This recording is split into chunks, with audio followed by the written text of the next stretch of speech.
National park कहाँ पर है? उड़ीसा। काहे के लिए क्या रखा गया है यहाँ पे? कछुआ। ठीक है, इम्पोर्टेंट है, आ सकता है इस बार पेपर। ठीक है, ठीक है। अच्छा बताओ,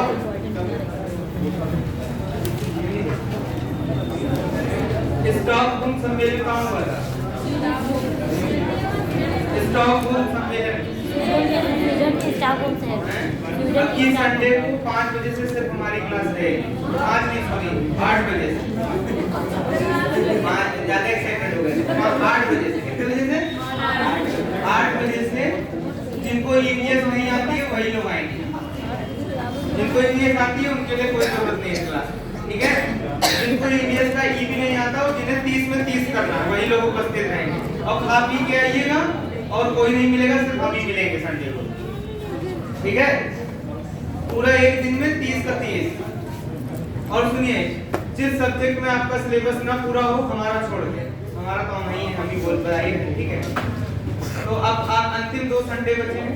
एक संडे को ईवीएस पूरी चलेगी, एक संडे को साइकोलॉजी के साथ और सब भी चीज विषय चलेंगे। ठीक है, और बाकी आपका इधर ही 10 दिन में जो है कोर्स खत्म हो जाएगा आपका। हमारे विषय का भी इम्पोर्टेंट जो परीक्षा में आपके उपयोगी है वही पढ़ाएंगे, वही आएगा पेपर में। ठीक, 2 विषय ये हो गए। बाकी हिंदी कल आप लोगों ने पढ़ी होगी, पढ़ी थी कल? कुछ फायदा मिला हिंदी का? नहीं मिला? नहीं मिला तो कोई बात नहीं, मिला हो तो हिंदी संस्कृत पर विशेष बल दीजिए। घर पर पढ़ते रहिए, याद करते रहिए। 2 विषय रट्टा मार है, जितना रट लोगे उतना फायदा रहेगा। इसको कोई चाहे जितना समझा दे, ये रट्टे इतना होने वाले नहीं। ठीक, तो ईवीएस अगली संडे को चलेगी, अगली संडे को उपस्थित रहिएगा। हमारा जो विषय है ये भी 10 दिन में खत्म हो जाएगा, रेगुलर क्लास वाला। और संडे को ईवीएस और अगले संडे को साइकोलॉजी। हिंदी संस्कृत आपकी जिम्मेदारी, आपको रटने रटना है, उसमें कुछ बचा होता है। ठीक, पढ़ रहे हो तो नहीं पढ़ रहे हैं? कितने ऐसे लोग हैं जिनको तैयार हो गया हिंदी संस्कृत? हाथ उठाइए। बाकी सब लोग अभी पढ़ेंगे क्या? छंद लगा है, मतलब नहीं तैयार है किसी का? हाथ उठाइए तो तैयार है, तो फिर पूछ लें उसी से जिसका तैयार है। हाथ उठाओ, कोई समझ तो उठाना। हाथ उठाओ भैया, किसको हिंदी तैयार है? हाथ उठाओ, हाथ उठाओ, हाथ उठाओ। हिंदी किसको तैयार है? गलत चीज है भैया, हम पूछे नहीं वैसे भी, हमें क्या लेना देना है? चलो अच्छा, पढ़ रहे थे अधिगम, और अधिगम में पढ़ रहे थे हम लोग क्या? शिक्षण विधि पढ़ रहे हैं, और शिक्षण विधियों पर प्रयोग होते हैं क्या? आज पढ़ेंगे शिक्षण सूत्र, और इन्हीं के बीच में कनेक्ट करता है क्या? अधिगम के वक्र और पठार। इन्हीं के बीच में कनेक्ट करता है क्या? अधिगम के वक्र और पठार। ये आता जरूर है पेपर में 1 नंबर का। टीटी बिना वक्र और पठार के क्वेश्चन नहीं बनाता, ये क्वेश्चन जरूर आता है। ठीक, तो क्वेश्चन कभी कभी ऐसे आता है, अधिगम प्रक्रिया में उन्नति एवं अवनति, अधिगम प्रक्रिया में उन्नति एवं अवनति संबंधित है। अधिगम प्रक्रिया में उन्नति एवं अवनति संबंधित है। नहीं ऐसा नहीं, सॉरी माफ करिए, ऊपर से जरा थोड़ा कठिन करेंगे। चलिए अभी इसका हम क्वेश्चन कराएंगे तब देखिएगा। ठीक, तो क्या पढ़ने जा रहे हैं? अधिगम में शिक्षण विधियां, और शिक्षण विधि में जब दिक्कत आती है तो लगाए जाते हैं शिक्षण सूत्र। और शिक्षण विधि सिर्फ इसलिए होती है, एक नियम और कानून होता है जिसके अंतर्गत एक अध्यापक अपने बच्चों को क्लासरूम में उसी मेथड से पढ़ाने का प्रयास करता है। अगर कोई दिक्कत आती है तो शिक्षण सूत्रों का प्रयोग होता है, और ये सब दिखाई देते हैं किसमें? अधिगम के वक्र और पठार। ठीक है, किसमें दिखाई देते हैं? और हमने याद करिए बताया था अधिगम व वक्र के प्रकार के बारे में किस वैज्ञानिक ने बताया था? क्या नाम था उसका? एबिक बताया था ना हमने। अधिगम व वक्र के प्रकार के प्रणेता कौन है? एबिक हॉस। लिख लीजिएगा एक लाइन। अधिगम व वक्र के प्रकार किसने थे? एबिक। याद रखिएगा, ठीक। शिक्षण विधियां पढ़ लीजिए जल्दी से, शिक्षण सूत्र, ठीक है। एबिक हॉस। इसी ने कहा था, हाँ दोनों, इसी ने कहा था क्या कहा था कि स्मृति विस्मृति, इसने कहा था विस्मृति मानसिक पक्ष का क्या है? नकारात्मक पहलू है, ठीक है। शिक्षण विधि, सबसे पहली शिक्षण विधि, दूसरी विधि, तीसरी हमने दो आपको पढ़ा दी थी पिछली क्लास में, ठीक है। जिसमें से हमने आपको कौन सी विधि पढ़ाई थी? आगमन विधि। आगमन विधि बहुत इंपॉर्टेंट है, ये भी बताया था कि आएगी जरूर। तो आगमन विधि के प्रणेता बताया थे कौन से हैं? अरस्तु महोदय। और आगमन विधि का में बताया था तो शिक्षण सूत्र काम करते हैं। कौन से सूत्र? शिक्षण सूत्र। तो शिक्षण सूत्र कौन कौन से होते हैं? लिख लीजिएगा एक एक करके। क्या बताया था? उदाहरण से आएगा जरूर पेपर में। पेपर लिखेगा निम्नलिखित में से कौन सा एक सूत्र आगमन विधि में प्रयोग नहीं होता? यही प्रश्न ही आएगा इस बार, ठीक है। दूसरा बताया था हमने विशिष्ट से सामान्य की होती है। विशिष्ट से सामान्य होता है। और क्या बताया था? ज्ञात से कि अज्ञात, या ज्ञात से ज्ञात, अज्ञात से अज्ञात से ज्ञात, सही कह रहे हो।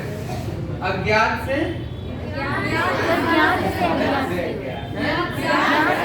चलो अब बताओ। ज्ञात से याद कर लेना, आएगा जरूर पेपर में, ठीक है। और प्रत्यक्ष से अप्रत्यक्ष, सूक्ष्म से स्थूल की, स्थूल से सूक्ष्म, स्थूल से सूक्ष्म, जो दिखाई नहीं देता वो दिख जाता है किसमें? इस सूत्र, ठीक है। तो ये कितने सूत्र से प्रयोग होते हैं? आ जाता है पेपर में किसमें से कौन सा आगमन विधि का शिक्षण सूत्र? नहीं, यही प्रश्न ही आएगा और कुछ आना ही नहीं। आधे शिक्षण सूत्र तो आपके यहीं लपेट लिया इसमें, ये सब एक जैसे नहीं है। अभी हम लोग हार्वर्ड की पंचपदी प्रणाली पढ़ेंगे। तो हार्वर्ड की पंचपदी प्रणाली में पढ़ेंगे हम लोग उनके 5 स्तर। सबसे पहले प्रस्तुतिकरण, प्रस्तावना, साहचर्य, सामान्यीकरण और अनुप्रयोग। ये 5 स्टेप पूछे जाते हैं हार्वर्ड के, ठीक। तो इसमें हम आपको बताएंगे कैसे शिक्षण सूत्रों का प्रयोग किया जाता है और कैसे यहाँ पर पंचपदी प्रणाली लगाई जाती है। इसमें आपने सुना होगा फ्लैश कार्ड, सुने होंगे नहीं? सुनो, टीएलएम नहीं जानते हो? टीएलएम वही है, ठीक है। तो ये सूत्र आपने लिख लिया, आगमन विधि है, याद रखिएगा इनको, ये इंपॉर्टेंट है, ठीक। इसी के विपरीत होती है कौन सी विधि? निगमन विधि। और निगमन विधि में सब उल्टा होता है, लिख लो, सब क्या है? उल्टा। नियम से उदाहरण, सामान्य से विशिष्ट, अज्ञात से ज्ञात, प्रत्यक्ष से अप्रत्यक्ष या अप्रत्यक्ष से प्रत्यक्ष, सूक्ष्म से स्थूल। समझ गए? ये तो हमने पढ़ा दी थी पिछली क्लास में, ठीक। इसको मिटा दीजिए। और दूसरी हमने आपको पढ़ाई थी कौन सी? अभिक्रमित अनुदेशन विधि। शिक्षण की एक और इंपॉर्टेंट विधि होती है, इसको बोलते हैं हम लोग क्या? अभिक्रमित अनुदेशन। ये 2 प्रकार से आई थी। एक इंपॉर्टेंट है, तो इसके 4 प्रकार होते हैं, लेकिन आपको तो 2 पढ़ने हैं, ठीक है। 2 में से आपको पढ़ना है, एक पढ़ना शाखी, ये डायरेक्ट पूछा जाएगा, और एक पूछा जाएगा रेखी, लीनियर। रेखी किसने दिया था? स्किनर महोदय ने दिया था। और शाखी किसने दिया था? क्राउडर महोदय ने दिया था। नॉर्मन एंड क्राउडर महोदय ने दिया था। ये भी हमने कल आपको पढ़ा दिया था। ये भी इस बार बहुत इंपॉर्टेंट है शिक्षण विधि, ये आएगी डायरेक्ट पेपर में, ठीक। अब आ जाइए आगे, अगली समाज मिति विधि, मोस्ट इंपॉर्टेंट समाज मिति विधि। ये सीरीज जो विधियां पूछी जाएंगी डिटेल में, उनको हम डिटेल में बताएंगे। जो विधियां सिर्फ उनके साइंटिस्ट अब तक पूछे गए और उसमें कुछ है नहीं, वो हम केवल डायरेक्ट बताएंगे, ठीक। जैसे समाज मिति विधि, प्रश्न इससे 2 आते हैं कि समाज मिति विधि किससे संबंधित है? तो ऑप्शन में होता है व्यक्तित्व, बुद्धि, अधिगम, अभिप्रेरणा। तो क्या अधिगम, ये कोई बनाता है समाज मिति विधि। किसने दी थी? तो इनके वैज्ञानिक का नाम है मोरेनो। और मोरेनो दो जगह आते हैं, एक तो यहाँ इंपॉर्टेंट है, दूसरी आप लोगों की और इंपॉर्टेंट जगह है जिसका नाम है कविता। सुने हो कविता कहानी विधि, शिक्षण विधियां भैया, कविता कहानी विधि सुने होंगे। कविता कहानी, ये इसी को नाटक विधि भी कह सकते हैं, नाटक विधि। तो अक्सर ज्यादातर पेपर में नाटक विधि लिखाता है और नाटक विधि का संबंध क्या होता है? कविता कहानी विधि से। ठीक है, बस वो स्क्रिप्ट में लिखा होता है, उसी को रोल प्ले कर दो, बात तो वही है भाई। नाटक करके भी दिखाया जा सकता है और सुना के भी दिखाया जा सकता है। तो नाटक विधि, इसके प्रणेता भी कौन है? मोरेनो।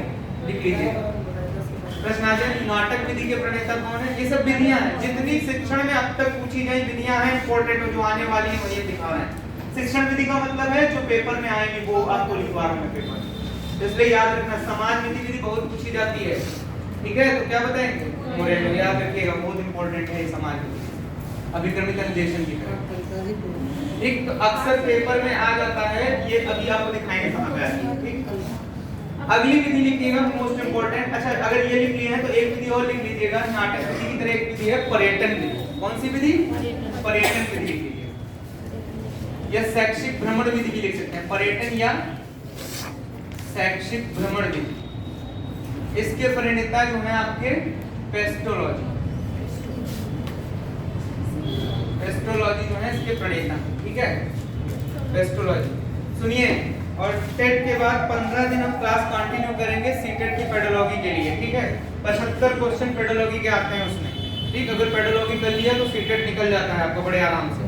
तो 15 दिन केवल हम सीटेट का पेडोलॉजी पढ़ाएंगे, जिन्होंने सीटेट भरा है वो उसी क्लास को कंटिन्यू रखेंगे, ठीक है, समझ रहे हैं बात को? क्योंकि दोनों ही आपके पास विकल्प हैं, दोनों में से किसी को नहीं छोड़ना है, क्योंकि इसी के बाद लगेगी शिक्षक। ये उनके लिए इंपॉर्टेंट है जिनका टेट अभी क्वालिफाई नहीं, और जिनका क्वालिफाई है अच्छी बात है। दूसरी बात, जिस विषय में आपका सिलेबस अभी पॉइंट टू पॉइंट ना चल रहा हो या जिसके अभी आपके टॉपिक इनकम्प्लीट हो, उन टीचरों से आप कहिए कि उनको कवर कराएं, क्योंकि हम सबका एक एक रजिस्टर प्रौढ़ शिक्षा की तरह नहीं खोल के देख सकते कि तुमको ककारा पढ़ाया गया कि नहीं पढ़ाया गया, कि पाई मात्रा लिखना पढ़ाया गया कि नहीं पढ़ाया गया, ठीक है ना। तो एक एक चीज आप देख लीजिए, जो जो विषय आपके एनवायरनमेंट में अगर इनकम्प्लीट है वो पढ़ लीजिएगा। हमारी क्लास अनौपचारिक क्लास रहेगी, जिसका किसी भी परीक्षा से कोई संबंध नहीं होगा, ठीक है, लेकिन फिर भी संभावनाएं पूरी रहेंगी कि संबंध बन जाएगा परीक्षा वाले में। ईवीएस की क्लास में अगर आपका क्लास में कोई टॉपिक छूटा है तो प्लीज बता दीजिए। पूरे टॉपिक हो गए, बाद में मत कहना कि हमारा ईवीएस नहीं हुआ है, हम बता दें भैया को वो टॉपिक आपको पढ़ा देंगे, 10 दिन है, बता दीजिए, बताओ भाई, क्योंकि हम जब भी आते हैं हमें संविधान ही सुनाई देता है, ठीक है, संविधान ही हमको केवल सुनाई देता है, कान में इधर संविधान पढ़ता है बस हमें, या तो राज्यसभा है तो लोकसभा। तो हम ये जानना चाहते हैं कि आपके बाकी टॉपिक हो गए तब तो ठीक है, कोई दिक्कत नहीं, पढ़ लो। अगर बाकी नहीं हुआ तो बताओ, क्योंकि संविधान से केवल एक प्रश्न आएगा, एक प्रश्न, और सुपर टेट में केवल 2 प्रश्न आएंगे बस। सुपर टेट में 2 आएगा और इधर 1 आएगा, लिख के ले लो उनसे स्टाम्प पेपर पे। पिछली बार भी सिर्फ 2 प्रश्न आए थे संविधान से, और मैं बता दे रहा हूँ संविधान में कहां से आएगा, तुम्हारे स्टेट और यूपी टेट में लिख लो। एक आएगा संविधान का गठन कब हुआ था, इतिहास पढ़ लो कब हुआ था, कहां गठन हुआ था, किसने किया था, कौन कौन अध्यक्ष थे, फलानी के अध्यक्ष कौन, दिमागी के अध्यक्ष कौन, और फलाने धमकाने के अध्यक्ष कौन, कौन चीज कहां से लिया गया, कहां से नहीं लिया, कनाडा से क्या लिया गया, कनाडा से क्या लिया गया, आयरलैंड से क्या लिया गया, फलाने दिमागे से क्या लिया गया, और उसके बाद मूल अधिकार और राष्ट्रपति, लोकसभा, राज्यसभा, बस इसके अलावा प्रश्न आना ही नहीं है पूरे संविधान। और उसके बाद अगर तुम सुप्रीम कोर्ट पढ़ रहे हो तो पक्का भी तुम पीसीएस की तैयारी कर लो, अगर तुम अनुच्छेद 324 तक पहुंच गए हो, वहां तक तो जाना ही नहीं है। तो इसलिए जो अभी ईवीएस के जो, और ईवीएस सुपर टेट में भी आनी है, टेट में भी आनी है, ऐसा नहीं कि सुपर टेट में ईवीएस नहीं आनी, पूरी 10 नंबर की ईवीएस आनी सुपर टेट में। तो ईवीएस के सारे टॉपिक आपके कवर हो गए डिटेल वाली क्लास हैं, तो आप लोग बोल नहीं पाते, आप लोगों के पास विवेक नहीं है। कितना दिन में पढ़ाएंगे, 10 दिन में सब कवर हो जाएगा, हो जाएगा 10 दिन में आपके 10 का टॉपिक। और कितना दिन रह गया, कौन आएगा 22 तारीख के बाद, 21 के बाद कौन आने वाला है? जितने टॉपिक आपके ईवीएस में रह गए आप सब लोग लिखिए, और लिखने के बाद उसे प्रेम से दे दीजिए। जो भी विषय जो भी पढ़ा रहे हैं, हम पढ़ा रहे हैं, हमारे जो छूटे हैं वो है ना, जो भी विषय हैं आप दे दीजिए, और देने के बाद वो विषय आपके खत्म कर दिए जाएं, क्योंकि हम इंडिविजुअल क्योंकि हम सबसे कह के हार गए, उसके बाद जब रिस्पांस नहीं आ रहा तो फिर आप लोग विकल्प बचते हो हमारे पास। हम सबकी एक कॉपी नहीं चेक कर सकते ना कि किसने क्या क्या पढ़ाया है। तो अब ईवीएस में आपकी रिस्पांसिबिलिटी है, जो टॉपिक आपने ईवीएस में नहीं पढ़े हैं वो लिख के दीजिए। विविधता नहीं पढ़ी है, पूरा जैव विविधता दीजिए आप, है ना। हमारी वाली क्लास के चक्कर में मत रहिएगा, ठीक है। आप जो भी टॉपिक आपके छूटे हो वो हर सब, हिंदी में भी संस्कृत में भी जो भी टॉपिक है आप सब लिखो। संविधान में मैंने जितना बता दिया, और संविधान बताने को 5 चीजें बोलते वही आएंगे पेपर में, ना मिले तो बताना, बता दीजिए सर। बताएंगे बाद में, वो संडे की क्लास है, संडे को पढ़ने में संडे को कुछ नहीं अभी बोला मैंने वही आएगा। देखो नीति निर्देशक तत्व तो कहां से लिए गए, मूल अधिकार कहां से लिए गए, फलानी चीज कहां से ली गई है, बस और कुछ नहीं आने वाला। यही आया, इसके अलावा कुछ आया क्या पेपर का? सुपरटेट का पेपर नहीं देखोगा पिछली बार? सुपरटेट का पेपर नहीं देखा? अरे दिया नहीं तो देखा तो होगा। पहले सुपरटेट देना है और सुपरटेट का पेपर नहीं देखा, बड़ी विचित्र दशा। चलो पर्यावरण, अच्छा तो जैव विविधता पढ़ लिया, प्रदूषण पढ़ लिया, जैव विविधता पढ़ लिया, प्रगति का महत्व किसे कहते हैं पढ़ लिया जैव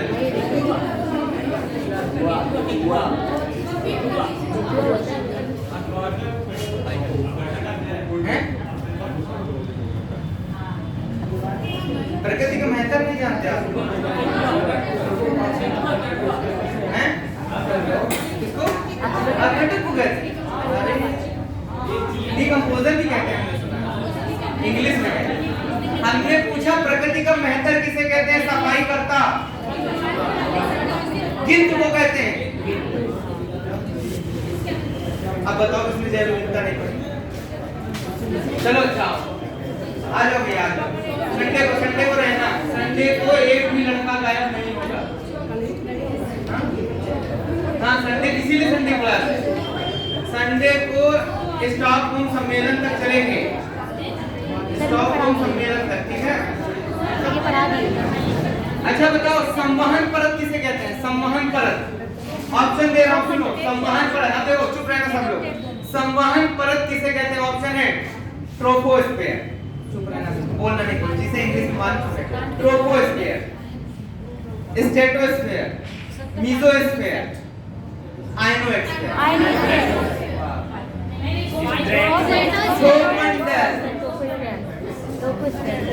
बहुत दिन हिंदी इंग्लिश नहीं कर पाओगे तो इस इंतजार करो कि छो मंडल आएगा, छो मंडल आएगा नहीं, और ऐसा टीटी कर चुका है एनवायरनमेंट, ठीक है। नहीं पता ओजोन मंडल, ओजोन लेयर किस परत में है? कितने से कितने तक है ये सबको नहीं पता। 50, हाँ 16 किलोमीटर तक छो मंडल, 16 से 60 तक तो है 50 मंडल, 32 किलोमीटर, 16 से 32 के बीच में कौन सी लेयर पाई जाती है? ओजोन परत पाई जाती है।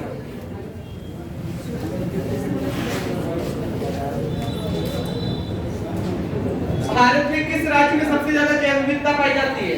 जैव विविधता कितना बताओ? केरल में कहाँ पाई जाती है? शांति घाटी। ठीक है। भारत का सबसे बड़ा जैव विविधता वाला क्षेत्र कौन सा है? पश्चिमी घाट, ठीक है। कितने हैं भारत में जैव विविधता? कौन कौन से? कितने लोगों को मालूम है? हाथ उठाओ, बताओ चारों, बताओ चारों नाम।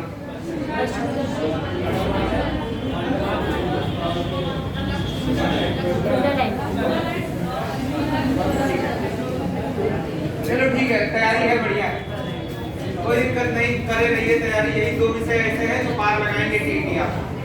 चलो अगला जाओ, पर्यटन विधि होगी, किसने दी थी? अब सुनो, शिक्षा विधि में एक इंपॉर्टेंट विधि है संवाद विधि। संवाद विधि समझते हो? संवाद विधि किसे कहते हैं? अपनी अभिव्यक्ति, डिबेट कराना, एक दूसरे से अभिव्यक्ति के अवसर देना, ये बहुत पूछी जाती है। लिख लो संवाद विधि, बहुत इंपॉर्टेंट। संवाद विधि डायरेक्ट पूछी जाएगी पेपर में। किसने दी थी? प्लेटो महोदय ने दी। मनोविज्ञानात्मक विज्ञान किसने कहा था? प्लेटो ने कहा। मनोविज्ञानात्मक विज्ञान किसने कहा था? प्लेटो ने, ठीक है। उसके बाद सबसे ज्यादा पूछी जाने वाली विधि जो बहुत पूछी जाती है, लिख लीजिएगा। हाँ, सूक्ष्म शिक्षण विधि, माइक्रो टीचिंग विधि किसने दी थी? सूक्ष्म शिक्षण विधि, सूक्ष्म शिक्षण विधि किसने दी थी? सूक्ष्म शिक्षण विधि किसने दी थी? लिख लो, दो वैज्ञानिक का इनका नाम है ब्रूस। तो कभी पेपर में ब्रूस दिख जाते हैं, ठीक है, कभी कभी आ जाते हैं एस्चुमन एलन आ जाते हैं, एलन। तो पेपर में अगर ब्रूस दिख जाए तो ब्रूस लगा देना, एलन दिख जाए तो एलन, और 80% एलन दिखते हैं और 20% ब्रूस दिखते हैं, जो परीक्षा में मिल जाए, ठीक है। माइक्रो टीचिंग, तो माइक्रो टीचिंग से पढ़ाने के लिए माइक्रो टीचिंग बहुत है, लेकिन आप सीटेट अभी दे नहीं रहे हो तो सीटेट में माइक्रो टीचिंग के क्वेश्चन आते हैं। माइक्रो टीचिंग से कम से कम 4 से 5% सीटेट में आते हैं, बहुत बढ़िया विस्तृत वाले। तो इसका एक फैक्ट है, तो फैक्ट पढ़ने के, लेकिन यहाँ पर आंकड़े, टीटी में क्या पूछता है? यूपी टेट में आंकड़े पूछे जाते हैं। तो पूछेगा कि माइक्रो टीचिंग के कितने चरण होते हैं? तो 6 चरण होते हैं। कितने चरण होते हैं? 6 चरण होते हैं। प्रत्येक चरण का समय कितना होता है? 6 मिनट, और 6 छाप 36। तो पूछा जाता है माइक्रो टीचिंग कुल कितने मिनट की होती है? 36 मिनट लगा दीजिएगा। कितना? 36। चलिए, ब्रेल लिपि, अगली लिपि लिखिएगा ब्रेल लिपि। ये सब वही बता रहा हूँ जो पेपर में बिल्कुल आना ही आना है परीक्षा में, इनके अलावा मिलना ही नहीं, ठीक है। ब्रेल लिपि किसने दी थी? सबको पता है, किसने दी थी? लुईस ब्रेल ने दी थी, या लुईस पास्चर ब्रेल, कुछ भी कर, लुईस ब्रेल। पता होगा ये जन्म से अंधे नहीं थे, इनकी आंखें क्या हो गई? खराब हो गई, और ये एक ऐसा सृजनशील बच्चा था जिसने खुद आंखों को ना होते हुए भी आज कितने बिना आंख के लोगों को पढ़ने के लिए प्रेरित किया। इसने मिट्टी के गोले बनाए और मिट्टी के गोले से अल्फाबेट बनाना सीखा इसने, क्योंकि थोड़ा बहुत ये पढ़ चुके थे, थोड़ी बहुत इनको नॉलेज थी, तो इन्होंने उसके लिए क्या हुआ, हतोत्साहित ना होकर इन्होंने मिट्टी के गोले बना के अल्फाबेट बनाने सीखे। आज उसी को जो है बढ़िया बढ़िया बुक्स बना दी गई हैं। जो लोग ब्लाइंड होते हैं, जिन्हें दिखाई नहीं देता, उनके लिए, बल्कि नॉवेल तक इस लिपि पे छपते हैं, नॉवेल भी आते हैं इस लिपि में, ठीक है। कोई ऐसी चीज नहीं है, बहुत सारे आईएएस पीसीएस तक बने हैं ब्रेल लिपि के आधार पर, ठीक है। उन्हें एक आदमी दिया जाता है गोला बनने के लिए, परीक्षा में भी एक सुविधा रहती है इन लोगों के लिए। तो इसमें कितने चरण होते हैं? इसमें भी 6 चरण होते हैं, लिख लेना। इसके भी स्टेप पूछे जाते हैं। लुईस ब्रेल लिपि के कितने चरण? 6। चलिए, उसके बाद सबसे ज्यादा पूछी जाने वाली विधि, जिसके बिना पेपर ही नहीं बनता है, नाम है उसका प्रोजेक्ट प्रणाली। प्रोजेक्ट प्रणाली, अच्छा सुनो, कभी कभी ऐसे लिख देता है प्रयोजनवाद पर आधारित प्रोजेक्ट विधि किसने दी? तो लिख, पूरा लिखना, प्रयोजनवाद पर आधारित शिक्षण विधि। शिक्षण विधि तब भी बताना क्या? प्रोजेक्ट प्रणाली। प्रश्न ऐसे भी आया है कि प्रयोजनवाद पर आधारित शिक्षण विधि किसने दी, यह कौन सी है? तो बता, वहां पर ऑप्शन होगा प्रोजेक्ट प्रणाली, ठीक है। बहुत सारी विधियां दे देंगे, खोज विधि, ठीक है, प्रदर्शन विधि, तो फिर वहां पर आपको क्या लगाना पड़ेगा? प्रोजेक्ट प्रणाली विधि, ठीक है। दी किस महोदय ने दी? तो दी थी, उनका नाम था किलपैट्रिक, नाम याद रखिएगा, बहुत इंपॉर्टेंट वैज्ञानिक है किलपैट्रिक, ये आता जरूर है और यूपी टीईटी में इस बार मिलेगा। पिछली बार आया था ये क्वेश्चन, ये हर बार आता है, ठीक है। ये क्वेश्चन ऐसे हैं जो आते ही आते हैं, हम वही आपको दिखाते हैं बोर्ड पे, फालतू का हमारे पास लिखाने का तो समय है ना, हम आपको भविष्य की बात कोई खेल करेंगे, ठीक। बहुत कम चीजें हैं, उन्हीं को पढ़ लो। किलपैट्रिक, अब किलपैट्रिक महोदय हो गए, देखिए अनुभव बहुत बड़ी चीज होती है, ठीक है ना। ये सब जो हमसे कहते हैं कि ये आएगा, ये आएगा, ये आएगा, ये सिर्फ अनुभव के दम पे, ठीक है। पतली सी पुलिया होती है, उसमें एक नया नवेले आदमी को गाड़ी लेके भेज दो, जितनी बड़ी पुलिया हो उतनी बड़ी गाड़ी, वो बंदा नहीं निकाल पाएगा।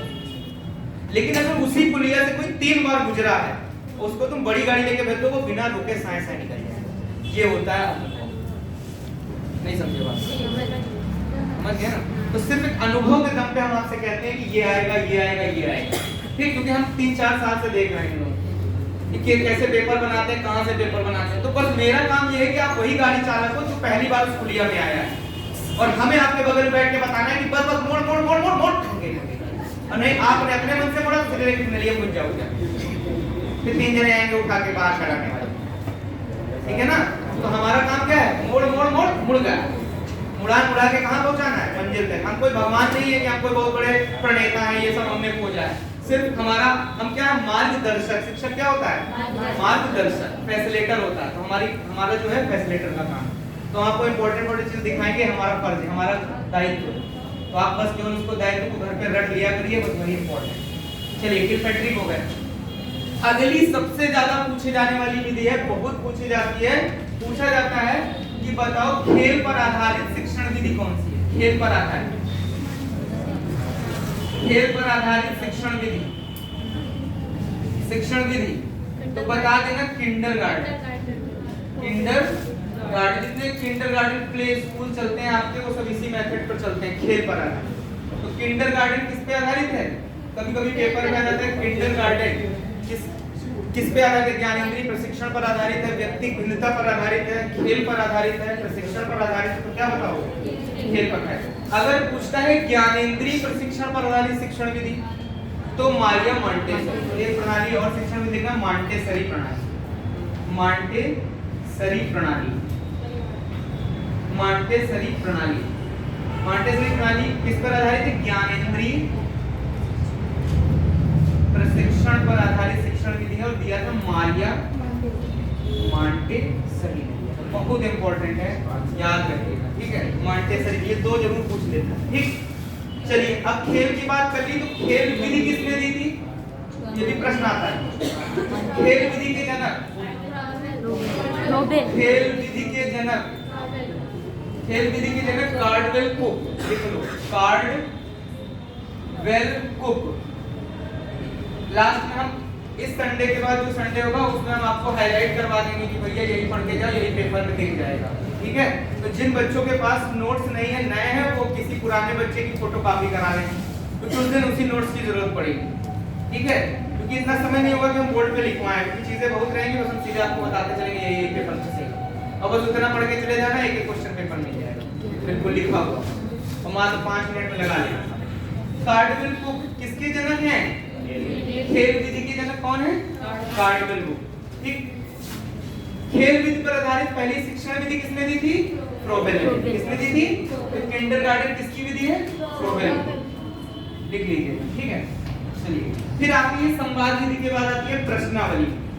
हेडिंग डालो प्रश्नावली। प्रश्नावली विधि किसने दी थी? प्रश्नावली विधि सुकरात महोदय। और पहली प्रश्नावली विधि पर आधारित शिक्षण विधि किसने दी? जैसे प्रयोजनवाद के जनक कौन है? प्रयोजनवाद के जनक है जॉन डीवी महोदय। प्रयोजनवाद के जनक कौन है? जॉन। इंडिविजुअल पूछा जाता है, प्रयोजनवाद के जनक जॉन डीवी। प्रगतिशील शिक्षा के जनक? प्रगतिशील शिक्षा, इसी को प्रगतिशील शिक्षा कहते हैं, प्रगतिशील शिक्षा। तो प्रगतिशील शिक्षा पूछेगा, प्रयोजनवाद पूछेगा, तो बताइएगा जॉन डीवी। और प्रयोजनवाद पर आधारित पहली शिक्षण विधि किसने दी? किलपैट्रिक ने। उसी तरीके से खेल विधि के जनक कार्डवेल कुक। खेल विधि पर आधारित पहली शिक्षण विधि किंडरगार्टन किसने दी? फ्रोबेल ने दी, ठीक है? मॉन्टेसरी प्रणाली किसने दी? मारिया मॉन्टेसरी। मॉन्टेसरी प्रणाली किस पर आधारित थी? ज्ञानेंद्रिय प्रशिक्षण पर आधारित थी, ठीक है? पर्यटन विधि के जनक पेस्ट्रोलॉजी। आगमन विधि के जनक अरस्तु। निगमन विधि के जनक अरस्तु, ठीक है? ह्यूरिस्टिक विधि के जनक लिख लो, ह्यूरिस्टिक विधि मोस्ट इंपॉर्टेंट। ये आएगी 2021 में, या तो सुपर टेट में आएगी या तो टेट में आएगी, ठीक है? ह्यूरिस्टिक विधि, या इसी को अन्वेषण विधि भी कहते हैं, लिख लेना, अन्वेषण विधि, ठीक है? या इसी को खोज विधि भी कहते हैं, कई नाम से आती है खोज विधि। तीनों के प्रणेता कौन? Edward Henry Armstrong. लिख लो, एडवर्ड हेनरी आर्मस्ट्रॉन्ग, याद रखना और डबल टिक मार लेना इस पर, ये आएगी पेपर। इस पे डबल टिक मार लेना, प्रोजेक्ट प्लानिंग यही काम कराना है आपको संडे के दिन, ठीक है? तो बस ये दो पढ़ के जाना, यही आएगी, ठीक? जैसे हमने आपको अधिगम अक्षमता में क्या बताया? डिस्ग्राफिया और डिस्कैल्कुलिया, बस यही आएगा पेपर। डिस्ग्राफिया और पढ़ने से संबंधित डिस्लेक्सिया, लिखने से संबंधित डिस्ग्राफिया, बस आंख मूंद के मार देना डिस्ग्राफिया। कंफ्यूज मत, डिस्थीरिया, डिस्थीनिया, दुनिया की इमियथीनिया देगा, बिल्कुल कंफ्यूज। और किसी भी भाषा शिक्षण में आ सकता है, हिंदी में आ सकता है, संस्कृत में आ सकता है, इंग्लिश में आ सकता है, पेडोलॉजी में भी आ सकता है, लगा लीजिएगा, ठीक है? आता जरूर है। प्रश्नावली विधि के जनक कौन? सुकरात। पहली प्रश्नावली के पास शिक्षण विधि किसने दी थी? वुडवर्थ। लिख लीजिएगा, शिक्षण विधि किसने दी? तो लिख लीजिएगा वुडवर्थ। वुडवर्थ मोस्ट इंपॉर्टेंट, ठीक है। उसके बाद सबसे ज्यादा पूछी जाने वाली विधि, ये तो और इंपॉर्टेंट है, इसके बिना पेपर नहीं बनता। लिखो, संश्लेषण या रुको, विश्लेषण। अभी हम कंफ्यूजन आपका दूर कर देते हैं। विश्लेषण, संश्लेषण, संश्लेषण, ठीक है। इंग्लिश में जब पढ़ोगे तो आपको संश्लेषण को विश्लेषण लिखा रहता है, ज्यादा आपको मिलेगा, ठीक है। और हिंदी में पढ़ोगे तो विश्लेषण तो संश्लेषण आ जाता है, ठीक। लेकिन ये दोनों चीजें सूत्र में क्या है, दोनों तरह डायरेक्शन में चलती हैं, संश्लेषण से विश्लेषण, विश्लेषण से संश्लेषण। इसीलिए जब पेपर हुआ था आपका, तो जो आपका ब्लूम की टैक्सोनॉमी पूछी गई थी, ब्लूम की टैक्सोनॉमी में उन्होंने विश्लेषण संश्लेषण न करके संश्लेषण को विश्लेषण कर दिया, क्योंकि ब्लूम की टैक्सोनॉमी का संशोधन हुआ था, ठीक है। 1956 में उनका संशोधन किया गया था, उसमें उसको पलट दिया गया शिक्षण सूत्र के आधार पर। तो आपको सिर्फ इतना जानना है कि संश्लेषण विश्लेषण विधि किसने दी थी। जैसे आगमन निगमन विधि होती है, वैसे ही संश्लेषण टू आगमन से निगमन, निगमन से आगमन होता है कि नहीं होता है। तो उसी तरीके से विश्लेषण से संश्लेषण, संश्लेषण से विश्लेषण किसने दिया था? तो लिख लीजिएगा आर्मस्ट्रॉन्ग, यही है ह्यूरिस्टिक विधि वाली, ठीक है। आर्मस्ट्रॉन्ग ने दिया था, आर्मस्ट्रॉन्ग ने ही दिया था क्या? संश्लेषण विधि और विश्लेषण विधि, ठीक है। संश्लेषण विश्लेषण विधि आ जाएगा तो क्या बताएंगे, ठीक। और संश्लेषण विश्लेषण कुछ नहीं होता है, किसी चीज को खंडों में तोड़ देना, क्या कहलाता है? विश्लेषण। क्या कहते हैं? क्या कहते हैं? अरे भाई, जो हमारा जो विप्योर बनता है, जो हमारा जिसको हम लोग इंद्रधनुष कहते हैं, उसके रंगों का विभाजन कर देना क्या था? विश्लेषण कहलाता है, ठीक है। और किसी चीज को जोड़कर एक चीज बना देना क्या कहलाता है? संश्लेषण कहलाता है, ठीक। इनका प्रयोग होता है शिक्षण विधियों में, अभी बताएंगे। नहीं, उसमें संशोधन कर लीजिएगा, क्वेश्चन में क्या हो मिसटाइप हो गया था, ठीक है। कई जगह पे मिसटाइप हो गया तो संशोधन कर लीजिए, करा देंगे। अभी बुकलेट ही मंगाए, इसीलिए तो हम एक संडे को बुलाएंगे आप लोगों को। कई जगह पे आपको जहाँ पे बुकलेट का करेक्शन वो करा देंगे। बाकी जिनके पास नोट्स नहीं हो, किसी भूतपूर्व बच्चे से लेकर नोट्स कॉपी कर लेगा, ठीक है, ठीक। बस 2 मिनट और लेंगे। एक और इम्पोर्टेंट पॉइंट है, लिखिएगा, बहुत ज्यादा पूछा जाता है, पंचपदी प्रणाली। पंचपदी प्रणाली बहुत पूछी जाती है, तो इसके चरण आजकल बहुत पूछा है पेपर में। हर्बर्ट और विक्सा वाला भी जान गया नीचे कि हर्बर्ट महोदय ने दिया था पंचपदी प्रणाली, इसलिए अब ये पूछा नहीं जाता पेपरों में, ठीक है। अब पूछा जाता है कि पंचपदी प्रणाली का कौन सा एक चरण नहीं है, और ये दिया था हर्बर्ट महोदय ने। किसने दिया था? हर्बर्ट। इसी को हम लोग TLM के नाम से भी जानते हैं। जो फ्लैश कार्ड आपसे अक्सर पूछा जाता है, फ्लैश कार्ड, सहायक सामग्री जितनी भी होती है, सब क्या है? TLM होती है, ठीक है। अभी देखो, इनको क्यों बोलते हैं TLM, क्यों इनका प्रयोग किया जाता है? वो हर्बर्ट महोदय ने 5 स्टेप दिए थे। इनका पालन NCERT पूरे तरीके से कर रही है। NCERT राष्ट्रीय शैक्षिक अनुसंधान प्रशिक्षण परिषद, जिसका गठन 1961 में हुआ था। कब हुआ था? 1961 में। NCERT का गठन कब हुआ था? 1961 में। और NCERT का काम क्या होता है? विषय वस्तु और पाठ्यक्रम का क्या करती है? निर्धारण करती है। क्या करती है? निर्धारण। और इसकी एजेंट कौन है? NCF। इसकी एजेंट कौन है? NCF, राष्ट्रीय नेशनल करिकुलम फ्रेमवर्क। लिख लो, इतना लिख लो, पेपर में आएगा जरूर क्वेश्चन, ठीक है। पंचपदी प्रणाली किस पर आधारित है? NCERT पर। सुपरटेट वाले तो जरूर लिख लें। पंचपदी प्रणाली किस पर आधारित है? NCERT। बल्कि NCERT किस पर आधारित है? पंचपदी प्रणाली पर, ठीक है। इंपॉर्टेंट है, वेरी वेरी इंपॉर्टेंट, याद रखिएगा। और NCERT का गठन कब हुआ था? 1961 में। और NCERT का काम क्या होता है?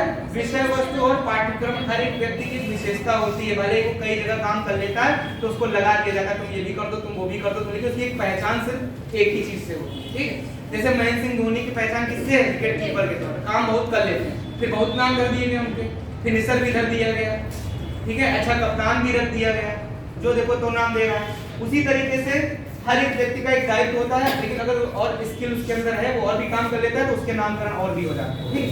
तो अगर NCERT का विशेष काम पूछा जाएगा तो एक ही काम है इनका, वो काम है क्या? विषय वस्तु और पाठ्यक्रम का निर्धारण करना, ठीक।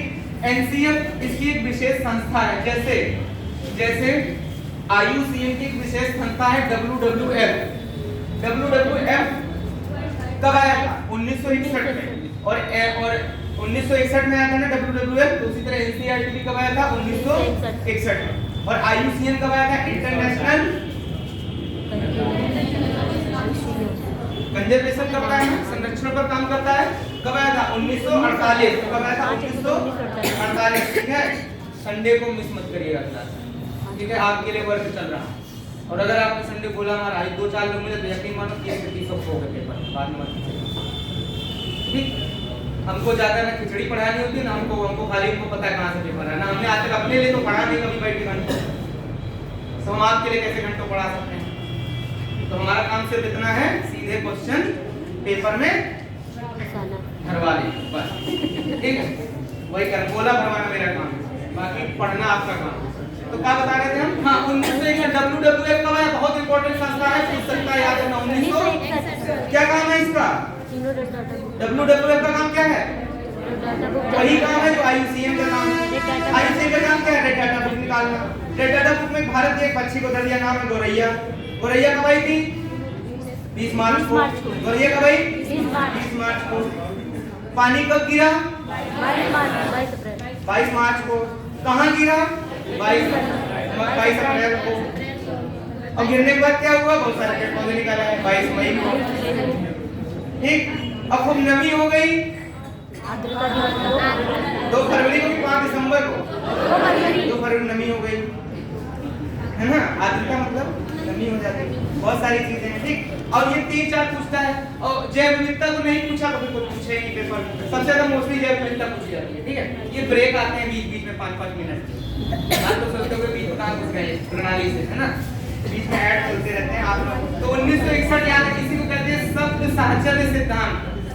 ये देखो यहाँ पर साहचर्य विधि का हमने किया। साहचर्य विधि NCERT 1961 बताया, एकदम से दिमाग में क्या आ गया? WWF, दैट इज साहचर्य सिद्धांत। और इसके जनक कौन थे? फ्रांसीसी गाल्टन। और फ्रांसीसी गाल्टन की प्रसिद्ध पुस्तक का क्या नाम था? The hereditary genius. Most important. इस बार 2 ही किताबें आने वाली हैं, एक है द कंडीशन ऑफ लर्निंग, ग्रेगनी की है, और दूसरी आने वाली है कौन सी? द हेरेडिटल जीनियस, ठीक है? गेस्टाल्ट थ्योरी किसकी पुस्तक है? गेस्टाल्ट थ्योरी एक्स वर्निकर, ठीक है? द एनेबल किसकी है? The social contract, the intelligence of psychology किसकी है? इंटेलिजेंस सेलेक्ट किया तो समझ लो थॉर्नडाइक की हो सकती है, ठीक है? The principle of psychology William James. The principle of psychology William James, ठीक है? चलिए, ओजोन परत को किसमें नापते हैं?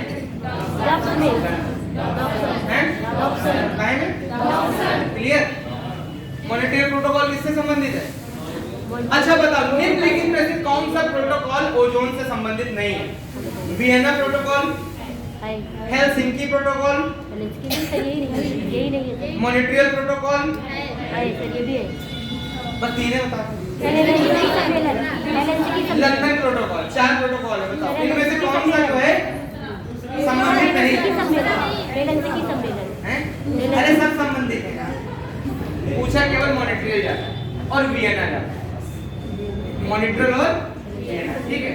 तो इसलिए बता रहा हूँ, ये सब ट्रेलर चल रहे हैं, संडे को पिक्चर रिलीज होगी। ये क्या चल रहे हैं? ट्रेलर। संडे को आना जरूर, ठीक है? नहीं आओ तो फिर समझ लेना पड़ेगा। गेस्टाल्ट थ्योरी किसने दी थी? गेस्टाल्ट थ्योरी कोहलर ने दी थी। फिनोमिना दी थी एक्स वर्दीमर ने। फिनोमिना पुस्तक किसने दी थी? एक्स वर्दीमर। याद रखिएगा, बहुत महत्वपूर्ण है किताब है, ठीक है? The outline of psychology, the outline of psychology McDougall ने दी थी, ठीक है? The social contract. और सुनो, सबसे इंपॉर्टेंट तो बताया ही भूल गए। अरे यार, जॉन डेविड तो बताई भी नहीं गया, बेइज्जती कर दिया उसने। ये तो वही हुआ कि HD पिक्चर 3D पिक्चर को 3G में देख डाला, ठीक है ना? अभी एक पिक्चर आई है ना, हमने तो देखने नहीं सुना है। हमने पिक्चर अभी कौन सी आई है? हॉलीवुड की बहुत जबरदस्त पिक्चर आई है भाई। कौन सी आई है यार? अरे हॉलीवुड की अभी आई है। करंट का क्वेश्चन है, बताओ जल्दी। हाँ, इंटरनल्स आई है भाई, सब देख जरूर लेना। TT देने जाने से पहले, एक रात पहले जो 2 हॉलीवुड की पिक्चर देखेगा उसका TT पक्का बढ़िया निकलेगा। मैं सीरियसली बता रहा हूँ आपको, जितने बच्चे यहाँ बैठे हैं, जिस दिन टीटी का पेपर होगा उससे एक रात पहले 2 हॉलीवुड की पिक्चर देखेगा, और वो भी कौन सी देखेगा? तर्कात्मक पिक्चर देखेगा, और मैट्रिक्स बिल्कुल मत देखेगा, नहीं तो पेपर होने वाला वो तो नहीं होगा। सारा दिमाग को पिक्चर खा जाएगी तो तुम पेपर निकाल पाओगे। ठीक है, हॉलीवुड की पिक्चरों से तर्कात्मक दृष्टिकोण बढ़ता है, इसीलिए जो बच्चे हॉलीवुड की पिक्चर देखते हैं उनका सोचने और समझने का जो क्षमता होता है वो अलग होता है। हॉलीवुड की तरह नहीं, किचन में खाना बना रही है, उधर पता चल रहा है स्टोरी क्या हुआ होगा उसके बारे में, फिर उसने हमको पकड़ लिया, हमको बता दिया। ये हॉलीवुड में ऐसा कुछ नहीं है। हॉलीवुड में तो स्टोरी सुना के भी काम हो जाता है, हॉलीवुड में अगर देखे हो नहीं तो गवा काम। ठीक है, तो याद रखना। चलो आ जाओ, कहाँ पे थे? हाँ, इनकी 5 स्टेप याद रखना, बहुत इंपॉर्टेंट है भैया, लिख लो, वेरी इंपॉर्टेंट है। पंचपदी प्रणाली के 5 चरण लिख लो। प्रस्तुतिकरण, जल्दी से लिखो। पहला है प्रस्तुतिकरण, प्रस्तुतिकरण। दूसरा है प्रस्तावना। अभी मैं दिखा देता हूँ, एनसीईआरटी एक चीज को पालन करता है अच्छे से पूरी किताब में। कभी सबसे बढ़िया किताब किसकी होती है? एनसीईआरटी की। कहीं भी देखो, जिससे पूछो भैया कौन सी किताब है, तो लोग बोलते हैं एनसीईआरटी ही लेना भैया। क्यों लेना? क्योंकि हर्बर्ट महोदय उसमें सारी चीजें हर्बर्ट की लिखी है। प्रस्तावना। तीसरा क्या बोला था अभी थोड़ी देर पहले?